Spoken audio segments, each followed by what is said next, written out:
We get caught up on some roster moves by the San Jose Sharks and get ready for the start of free agency on today's episode.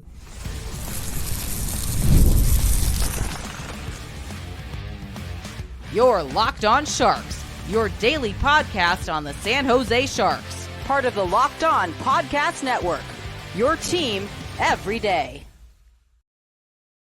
Hello, welcome to Locked On Sharks, the premier hockey podcast covering your favorite team in the Bay Area. My name is JD Young, caretaker at the Reef, also co-host of Western Conference Tuesdays on the Locked On NHL Network. I want to thank you for making Locked On Sharks your first listen, probably part of the Locked On Network. We cover your team every day.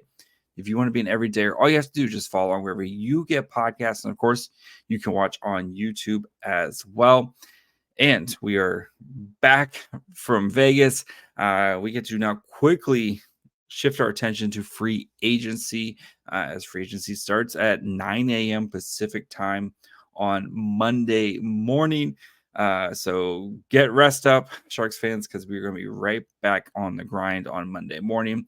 So today we're going to be talking about some of kind of the roster moves that the Sharks have made, including bringing back a couple of veterans, terminating a fan favorite, and Sharks giving out some qualifying offers to players and kind of looking at where the roster resets. And I think the areas that Mike Grier is going to try to attack in free agency. So before we get to all that, do want to let you guys know that today's episode is brought to you by FanDuel. Make every moment more as the playoffs are now done. The sports stop sporting like we want them to. But this summer, FanDuel is still hooking up all customers with a boost or a bonus daily. That's right. There's something for everyone every day, all summer long. So visit FanDuel.com/lockedon to get started. So finally back home, ready to sleep in my own bed tonight. Hope you guys enjoyed the draft coverage. I feel like I did a pretty solid job.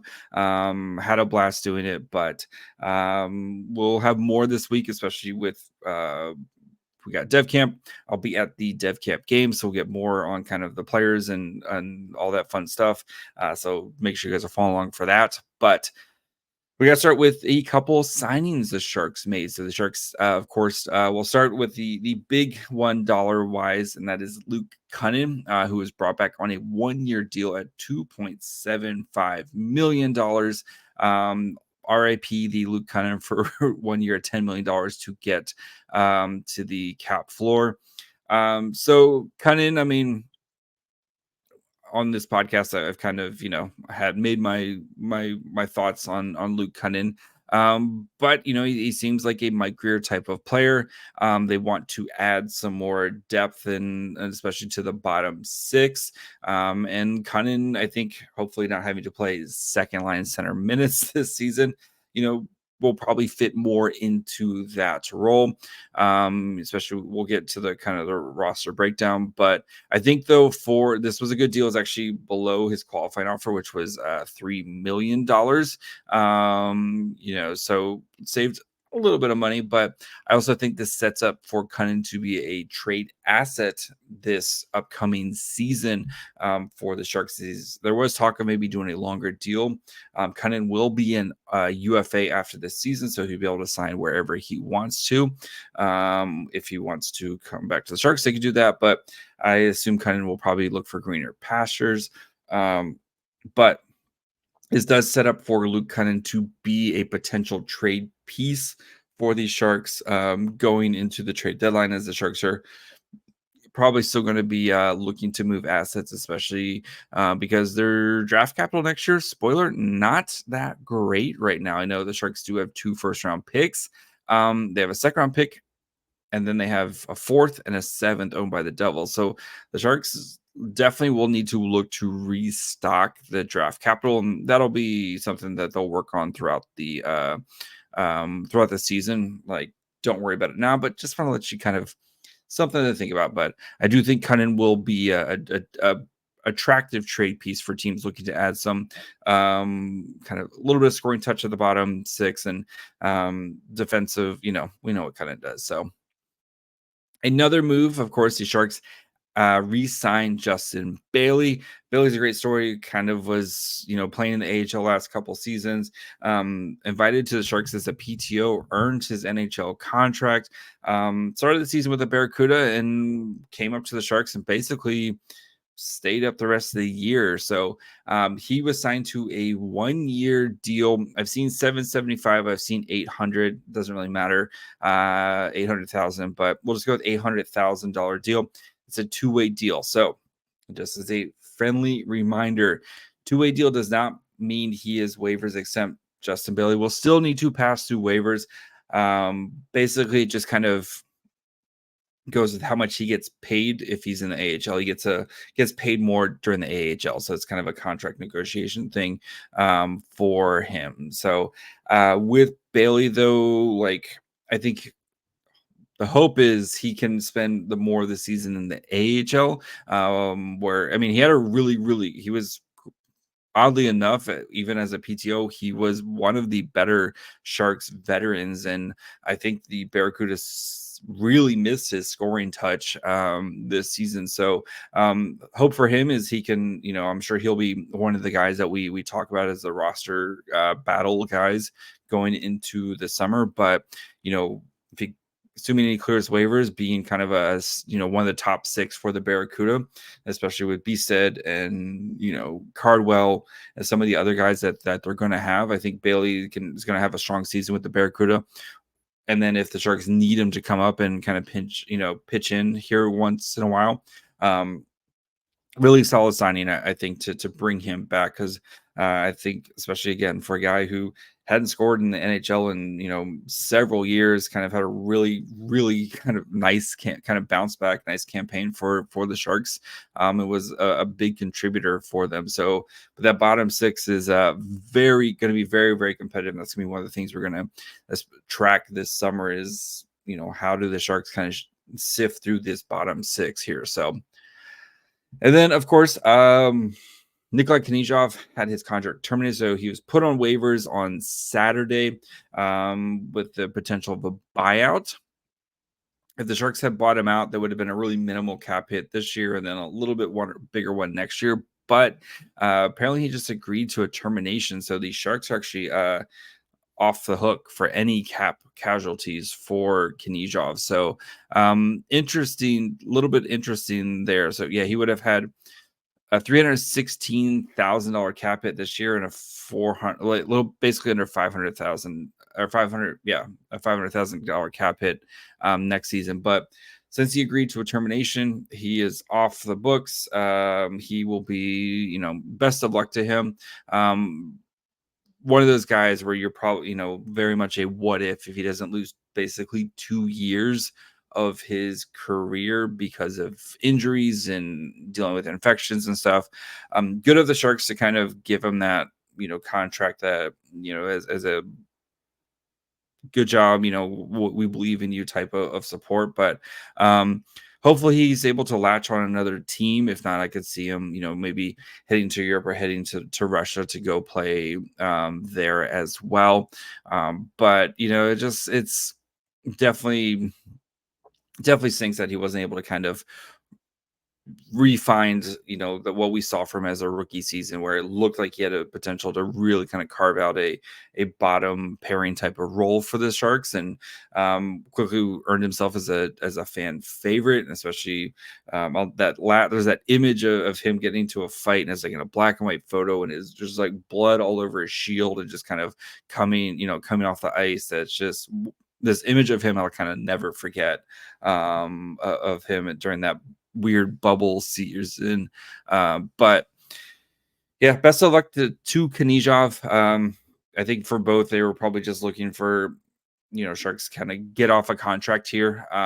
Just to, it's not the space, it's the contract numbers as they try to fill the roster, both in the NHL and the AHL. Kind of get off that roster, that contract there. And then for Knyzhov, hopefully getting a fresh start, where especially when looking at the defensive numbers here, Knyzhov definitely kind of more of the odd man out. So hopefully gets a fresh start somewhere, gets a chance to compete for an NHL job.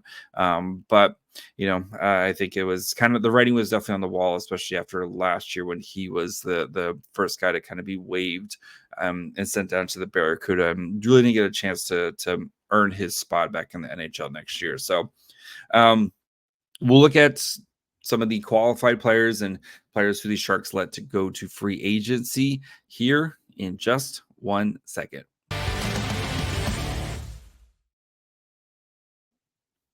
I love sports. I love them so much. I never want to stop talking about them or want them to stop. But with the playoffs done, we have fewer games now, and the sports aren't sportsing like I want them to. But FanDuel lets me keep the sports going whenever I want. All I have to do is open the app and dream up big bets anytime I'm in the mood. And this summer, FanDuel is hooking up all customers with a boost or a bonus daily. That's right.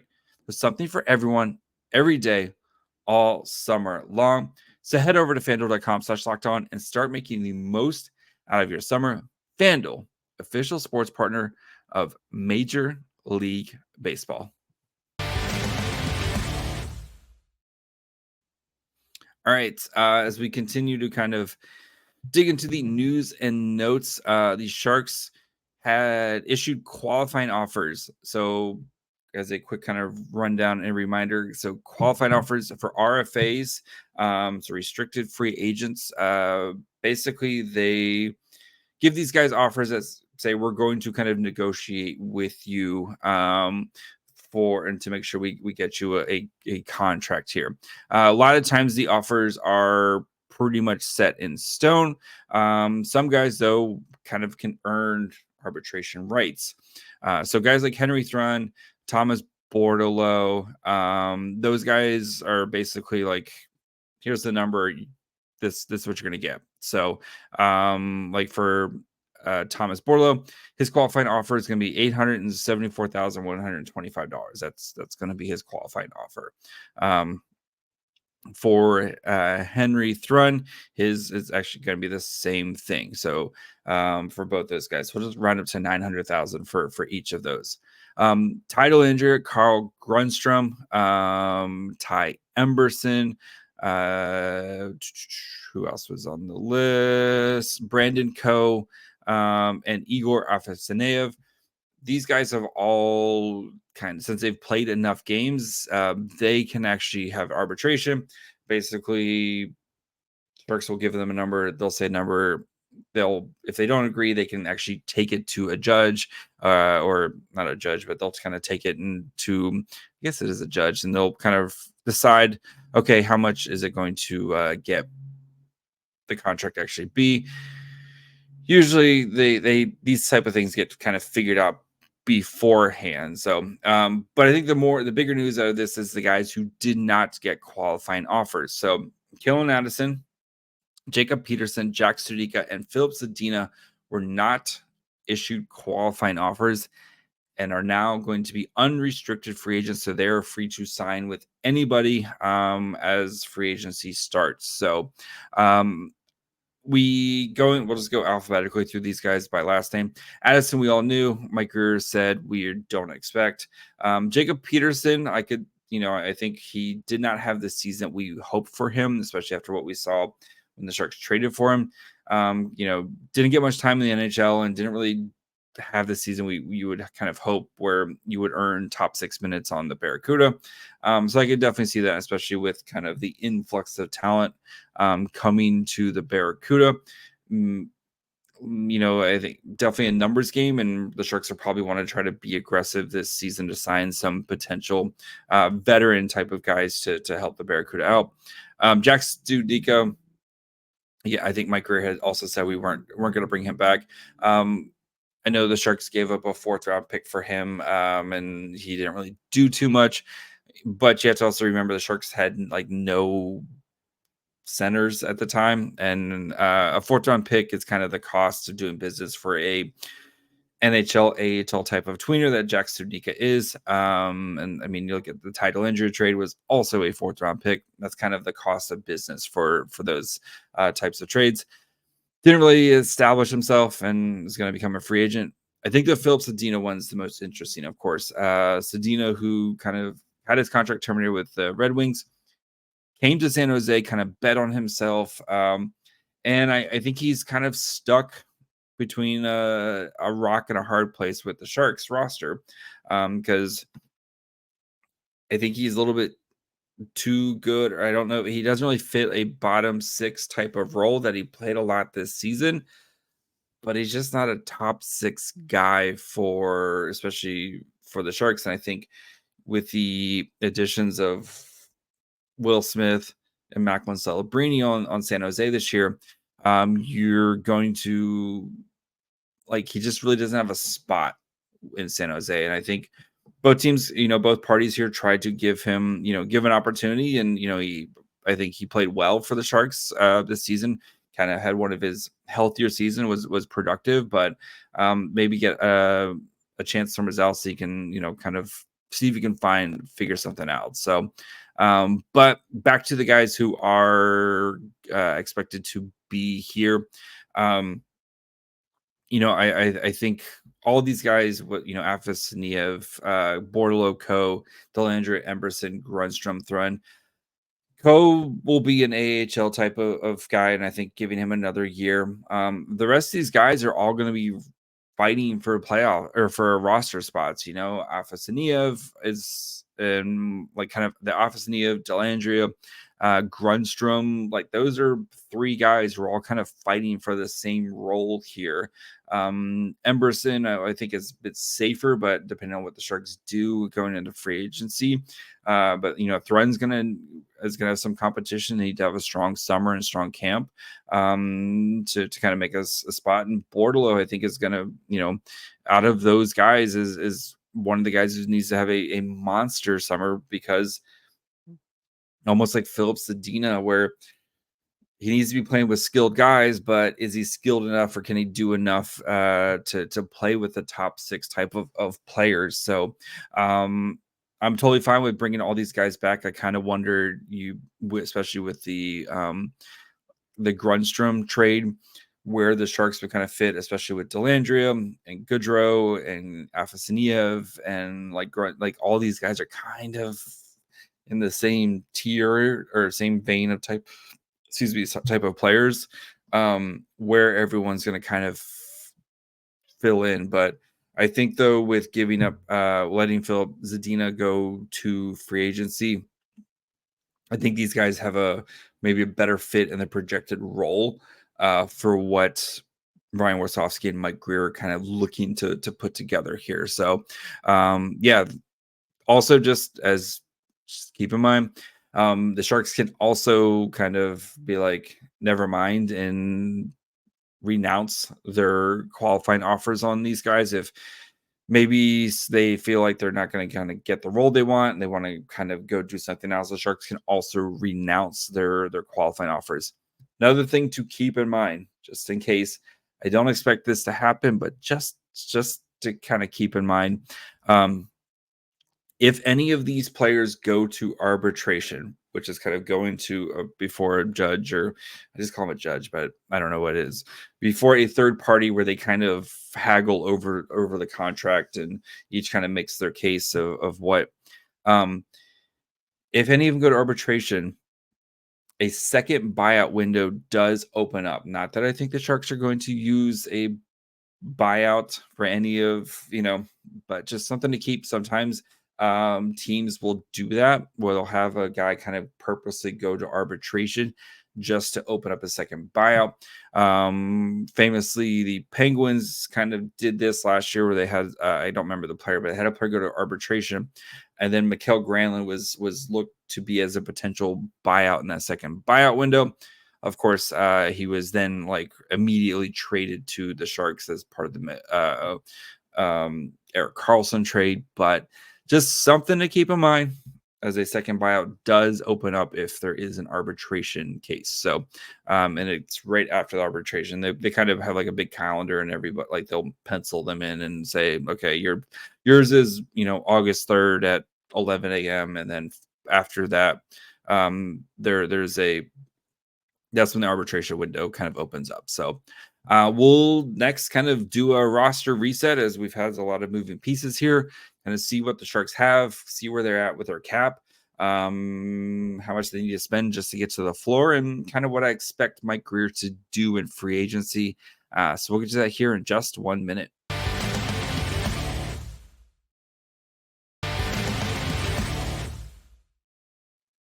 All right. Let's bit of a roster reset. So just as a reminder, roster size of 23. So the Sharks right now have 16 of 23 players that are currently up on the NHL roster. This does not include Macklin Celebrini, who has yet to sign his ELC, but he's going to sign his ELC at some point. I would not be surprised if it's later this week at development camp. That's just my guess. But yeah, Celebrini is going to sign. So, but as of right now, so the Sharks do have 16 of 23 of their spots. And they have several players on IR and a bunch of cap hits. So as of forwards right now, Mikael Granlund, Barclay Goodrow. These are in order of their cap hit. Sorry, let me also start. Logan Couture, who's on IR. Mikael Granlund, Barclay Goodrow, Luke Kunin, Klim Kostin, Nico Sturm, Fabian Zetterlund, Will Smith, Colin Graff, William Eklund, Giovanni Smith, Justin Bailey, Thomas Bordeleau, Ty Dellandrea, and Carl Grundstrom. All are on the or kind of on the Sharks cap right now. Of course, Bordeleau, Dellandrea, and Grundstrom still need deals. Like I said, Bordelau's deal is going to be like $900,000. Dellandrea's qualifying offer is like $1 million. So expect something like that to kind of come in. And then Carl Grundstrom, his projected qualifying offer is at 1.3. So none of these guys are kind of breaking the bank here. So look for the Sharks to add. I think in the forward department, Mike Grier has mentioned they want some scoring additions, right? Especially if you're going to have Will Smith and William Eklund, Will Smith and Macklin Celebrini making their pro debuts. You're going to need some scoring here, and I think that's going to be number one on the Sharks list, is try to find some scoring wingers to help out these top six guys here. So, and Grier has said we want to kind of be in the 1 to 4 range when it comes to years. So you wonder, especially with the Sharks cap the way it is, maybe the Sharks offer a shorter term deal but more money because of just kind of the way their cap situation is, and maybe lets a guy go back to free agency a little bit sooner, but kind of pays them a little bit more to be here right now. So I wouldn't be surprised if that's the kind of approach Mike Grier takes, is spend some money now, 1, to get to the cap floor, but 2, to get quality pieces here to help some of these young guys. So that's kind of where they are with the forwards. As for the defense, you have Mark-Edouard Vlasic, who's got 2 years left at his $7 million. Jake Wallman, 2 years left at $3.4 million. Mario Ferraro, 2 years left at $3.25 million. Jan Ruda, 1 year left at 2.75. And then you also have Matt Benny, who's going to be coming off IR. He's got 2 years left at $1.25 million.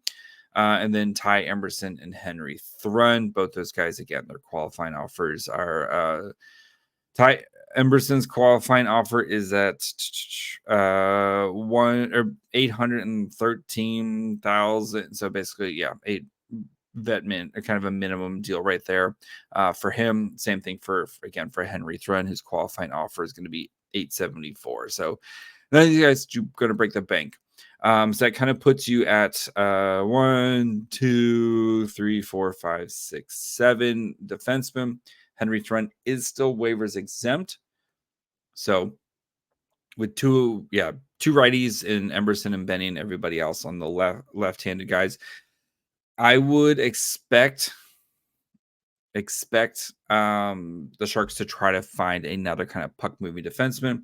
Yes, you have Shakir Mukhamadullin, kind of who's going to be, vying for a position here, but I think, though, trying to find another right-handed defenseman, and then if Mukhamadullin can kind of battle for a position, and if you need to kind of, there's some options that you have. You could maybe, if Matt Benny's not fully healthy, start him on IR, or potentially try to kind of push him down to the Barracuda, where you could bury most of his cap. But Sharks do have some positions here, and I think Mike Grier did say he wanted to try to work on kind of the back end, and you can't basically run everything back with the exception of Jake Wallman being new. I think they need to add another play. I would look for them to try to add another player here, especially a right-handed puck-moving defenseman is my guess for what they try to do. So, and then with the goalies, you have Mackenzie Blackwood, who's going into the last year of his deal at $2.35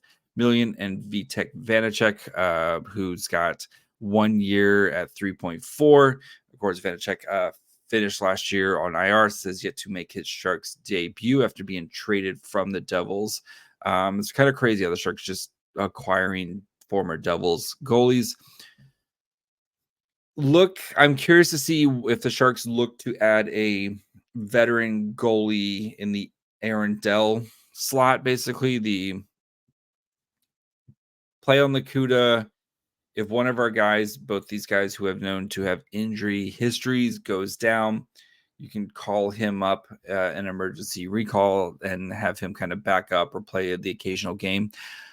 So that I wouldn't be surprised if the Sharks try to do something in that vein, especially with, Romanov and Krona both played well, had their bright spots and both made their NHL debuts last year. But I think the Sharks want them to kind of play a full season in the Barracuda and really kind of earn their minutes down there. So maybe having a guy an Aaron Dell type of player who can kind of doesn't mind if he's not playing too much with the Barracuda, kind of be a veteran down there, and then and if you need him to come up and for a little bit of time, he can do that as well. So that would be my guess. I wouldn't be surprised if they do sign a goalie there. And just to kind of fill things out here, you have Brent Burns, the last year of his dead cap at $2.72 million. Erik Karlsson has got 3 years left at $1.5 million dead cap, and Hurdle, who's got 6 years left at $1.3875 million.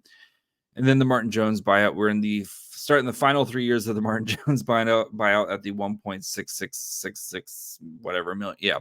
$1 2/3 million for Martin Jones here. So Sharks still have some work to do to get to the actual cap floor.